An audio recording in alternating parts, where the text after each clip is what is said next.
Assalamualaikum warahmatullahi wabarakatuh. Salam sejahtera bagi kita semua. Perkenalkan, nama saya Hasrat Putra Damai Daily. Saya dosen Fakultas Ekonomi dan Bisnis Universitas Bung Karno, program studi manajemen.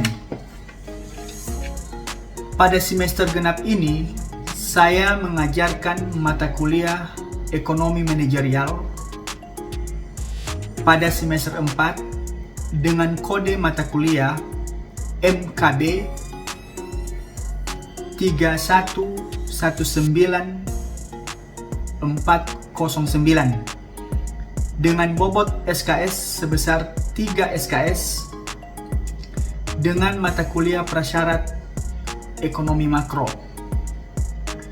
Deskripsi mata kuliah ini adalah menjelaskan tentang ilmu ekonomi yang mempelajari formulasi kebijakan perusahaan dalam menjalankan proses bisnis untuk menghasilkan profit. Adapun capaian program studi adalah: pertama, bertakwa kepada Tuhan Yang Maha Esa dan adanya internalisasi norma dan nilai akademik serta menguasai ilmu teoritis. Adapun capaian dari program pembelajaran mata kuliah Ekonomi Manajerial ini adalah: pertama, mahasiswa mampu memahami konsep dasar ekonomi manajerial. Yang kedua, mahasiswa mampu membedakan hubungan antara ekonomi manajerial dengan ilmu pengambilan keputusan. Yang ketiga, mahasiswa mampu membuat keputusan yang manajerial secara keseluruhan. Yang keempat, mahasiswa mampu mengetahui teori tentang permintaan pasar. Yang kelima, mahasiswa mampu menganalisis deret waktu. Yang keenam, mahasiswa mampu menganalisis deret waktu pada pengambilan keputusan. Yang ketujuh, mahasiswa mampu melakukan peramalan permintaan. Yang kedelapan, mahasiswa mampu membuat keputusan produksi. Yang kesembilan, mahasiswa mampu melakukan analisis teori perilaku konsumen dalam konsep ekonomi manajerial. Yang kesepuluh, mahasiswa mampu melakukan analisis anggaran dan konsep segmentasi, targeting, dan positioning. Yang ke-11, mahasiswa mampu mengetahui elastisitas permintaan. Yang ke-12, mahasiswa mampu melakukan pengambilan keputusan berdasarkan jumlah produksi. Yang ke-13, mahasiswa mampu melakukan pengambilan keputusan pada proses pasar persaingan sempurna. Dan yang ke-14, mahasiswa mampu melakukan pengambilan keputusan monopolistik. Adapun metode pembobotan penilaian mahasiswa adalah: pertama, kehadiran mahasiswa di dalam kelas sebesar 10%. Yang kedua, penilaian tugas mahasiswa sebesar 20%. Yang ketiga, penilaian UTS 30%. Dan keempat, penilaian UAS sebesar 40%. Demikian penjelasan RPS mata kuliah ekonomi manajerial ini, saya ucapkan terima kasih. Kita akan memulai perkuliahan.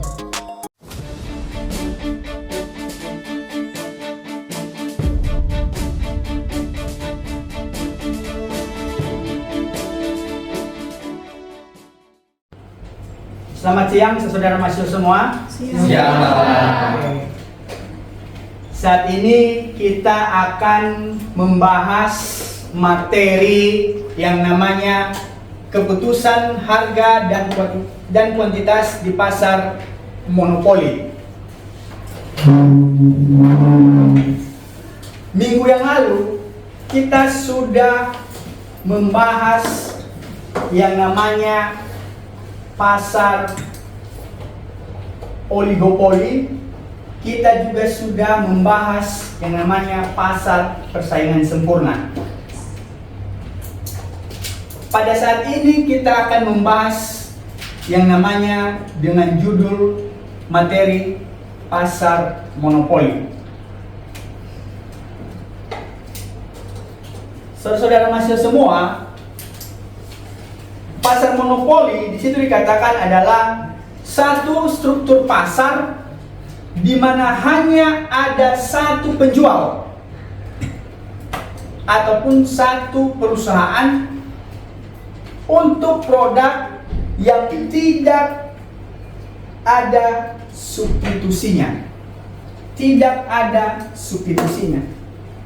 Artinya di sini adalah tidak ada barang pengganti. Hanya benar-benar perusahaan itu yang memproduksi barang tersebut.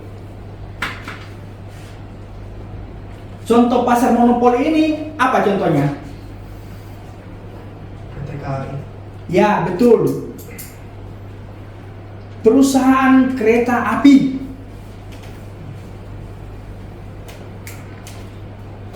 Selain itu apa lagi?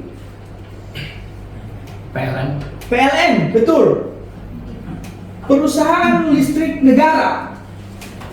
Nah, PLN di sini merupakan perusahaan yang mempunyai otoritas untuk melakukan yang namanya monopolistik khusus untuk listrik. Karena kenapa? Karena perusahaan PLN ini adalah merupakan perusahaan yang mensuplai, menyediakan listrik kepada masyarakat. Itulah yang merupakan hak otoritas yang diberikan pemerintah kepada PLN untuk melakukan kegiatan pasar monopolistik. Nah, di situ dikatakan pasar monopolistik mempunyai yang namanya hambatan masuk pasar. Artinya di sini bahwa monopolistik ini pemerintah tidak memberikan izin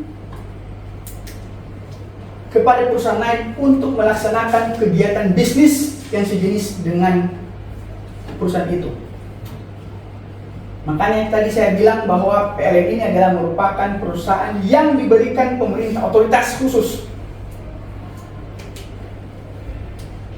Nah, kemudian pada pasar monopolistik ini, pasar monopoli mempunyai sumber-sumber kekuatan dalam melaksanakan kegiatan usahanya.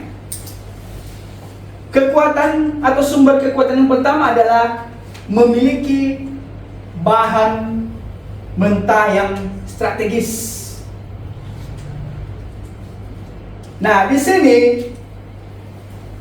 perusahaan mempunyai bahan mentah yang strategis. Maksudnya di sini adalah perusahaan mempunyai akses untuk mendapatkan bahan mentah, bahan baku. Karena kenapa?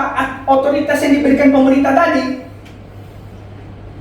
itulah yang digunakan PLN untuk melakukan kegiatan bisnisnya.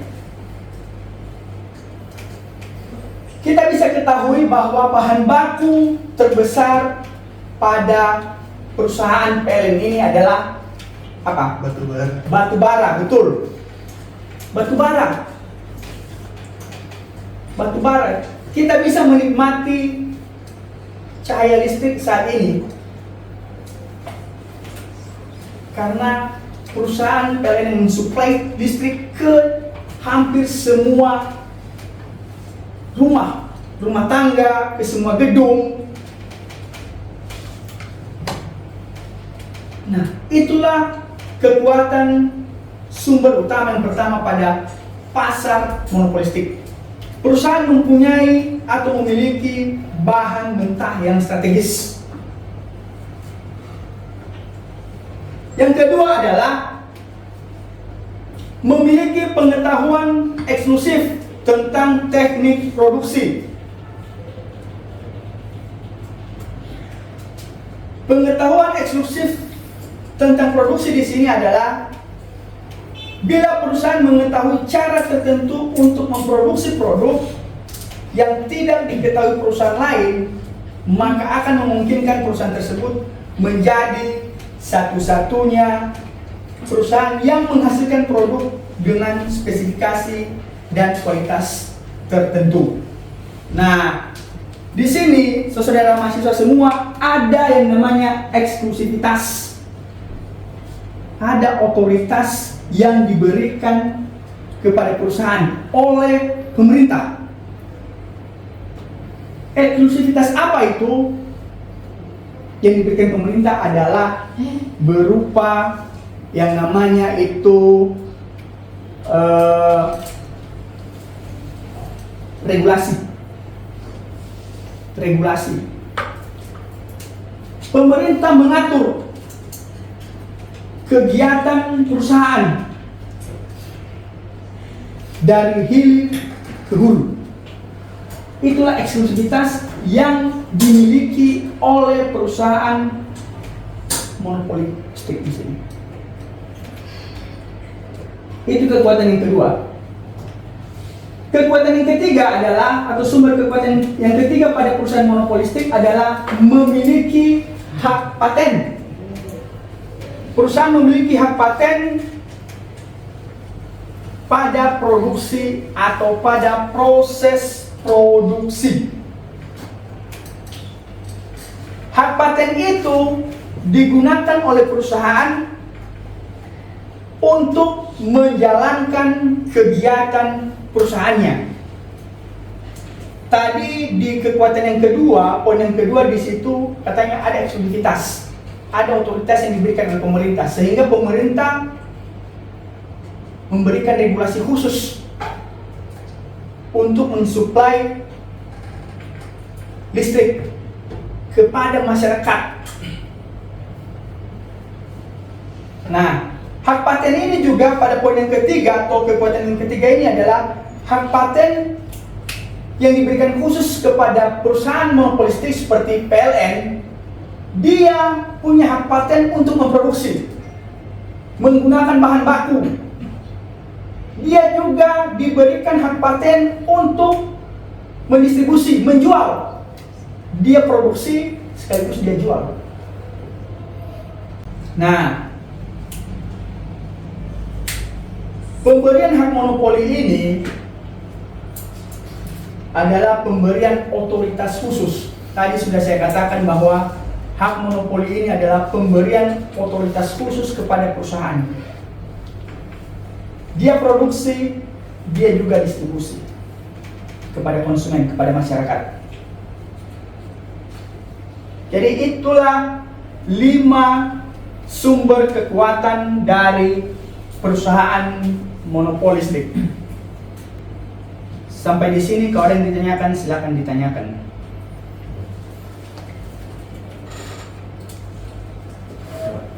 Silakan.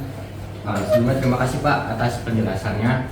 Mungkin yang ingin saya tanyakan terkait alasan kenapa sih Pak pemerintah itu harus melakukan pasar monopoli seperti yang sudah dijelaskan tadi kan ada beberapa perusahaan, Ya. salah satunya itu ada PLN dan PT KAI, Ya. dan kan mungkin masih ada berbagai perusahaan lainnya. Nah, lebih di sini.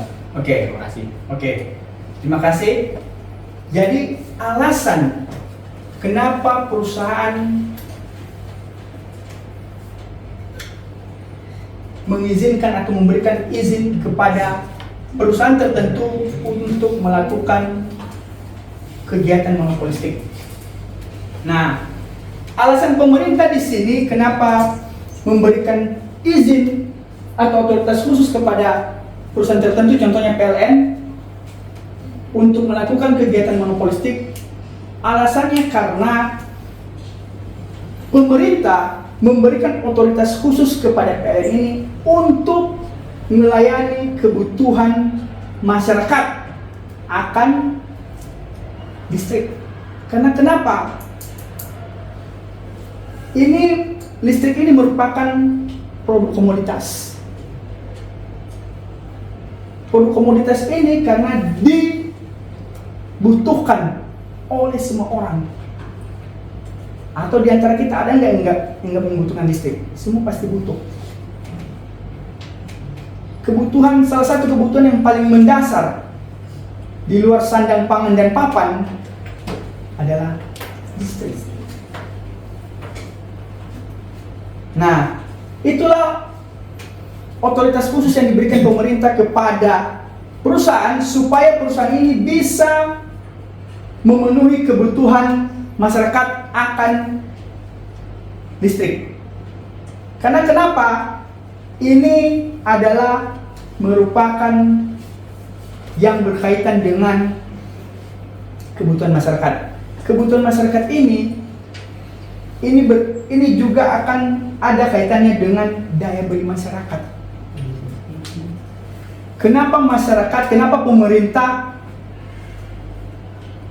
mengeluarkan daya listrik yang minimum 900 volt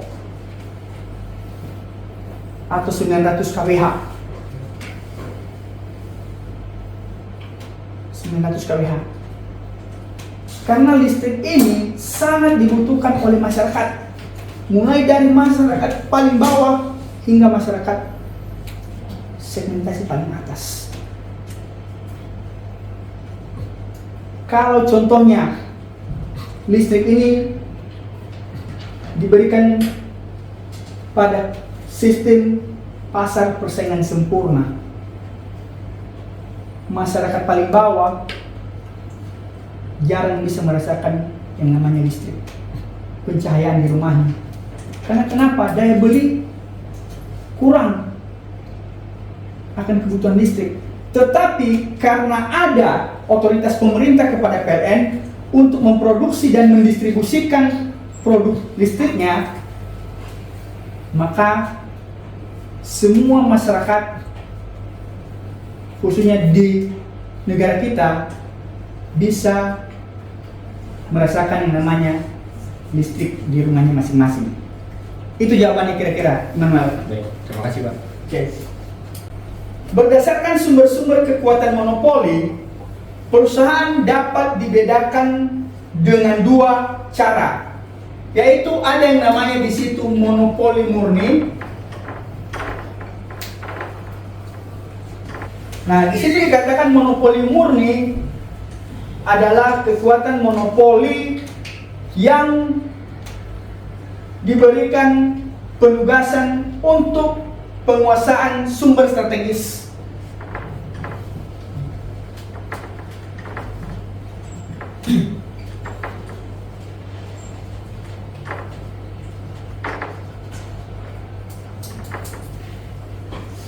Dan monopoli buatan di sini adalah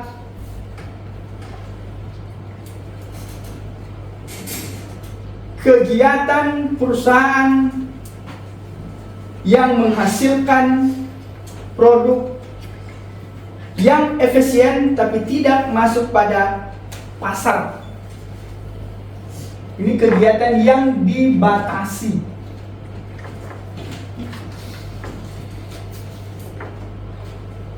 kegiatan yang dibatasi.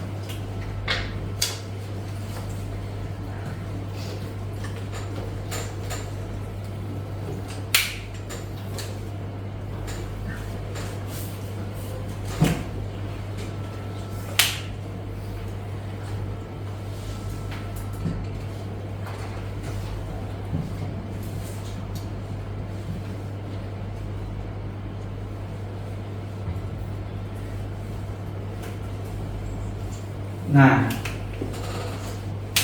di sini kegiatan perusahaan monopoli tentu ada konsekuensinya.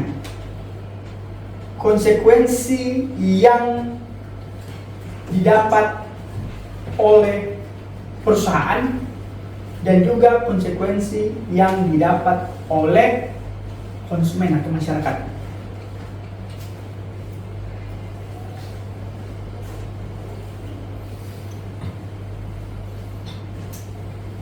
Konsekuensinya apa? Konsekuensi yang didapat oleh perusahaan dulu. Konsekuensi perusahaan dan konsekuensi yang didapat oleh konsumen.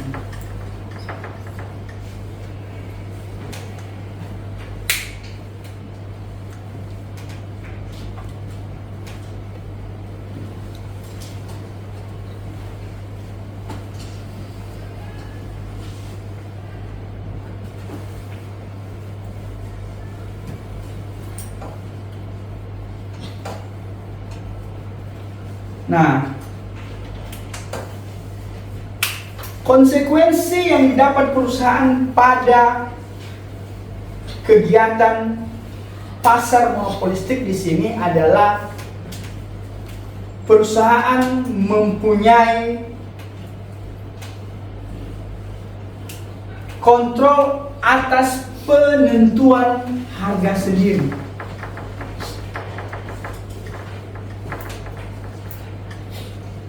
Nah, ini konsekuensi penentuan harga di sini. Karena tidak ada perusahaan yang memproduksi listrik selain PLN, maka perusahaanlah melalui pemerintah menentukan harga listrik. Sering kita dengar kalau ada istilah TDL ya, tarif dasar listrik. Pemerintah menaikkan tarif dasar listrik. Konsekuensi yang didapatkan perusahaan adalah dia yang menentukan harga. Price maker, penentu harga melalui pemerintah.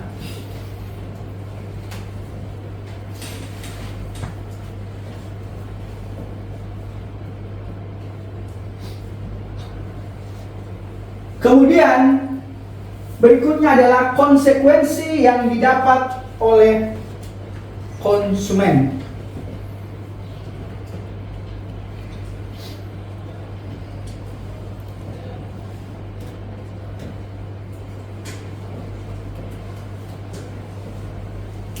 Konsekuensi yang didapat oleh konsumen di sini adalah adanya pembatasan.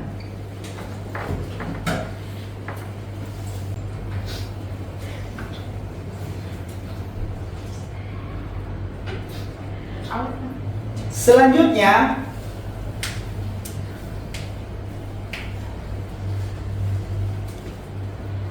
topik yang terakhir adalah economic of scale.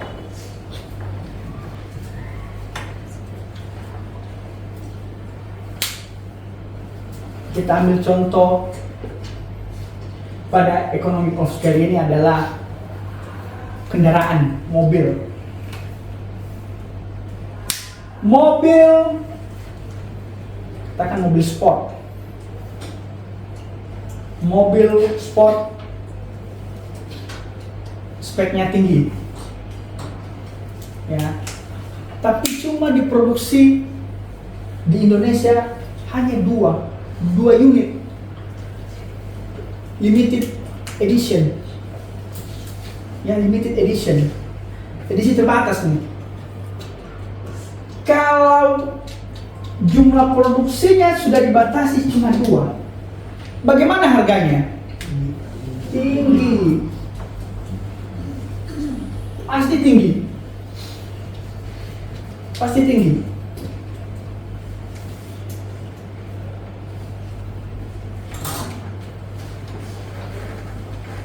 Tapi sebaliknya, bagaimana kalau produk itu diproduksi atau dijual secara massal, banyak? Contohnya ada 50 unit atau 100 unit atau 1000 unit. Bagaimana permintaan terhadap harga? Harga gimana? Cenderung bagaimana? Cenderung menurun. Kalau jumlah produknya itu banyak di pasar, sudah otomatis harganya akan turun. Kita katakan di posisi 200.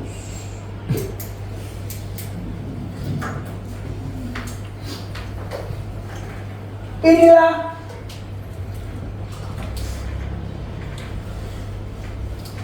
arti dari economy of scale. Apabila jumlah produksi meningkat atau banyak, maka biaya atau harga menurun.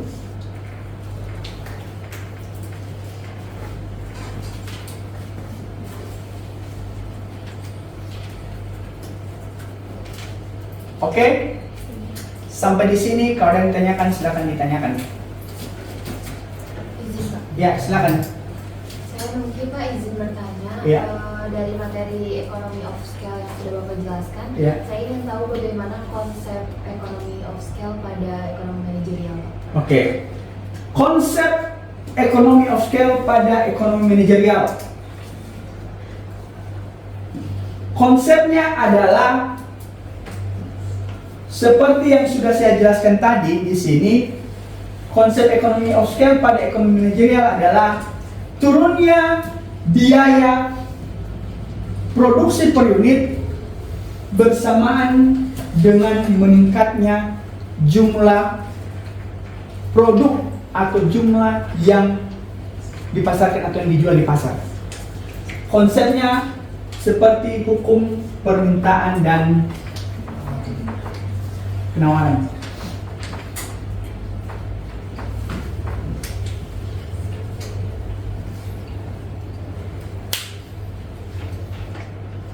Itu jawabannya. Baik, terima kasih. Oke.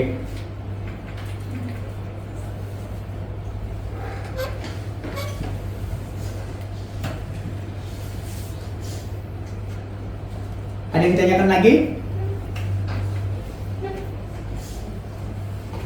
Tidak ada?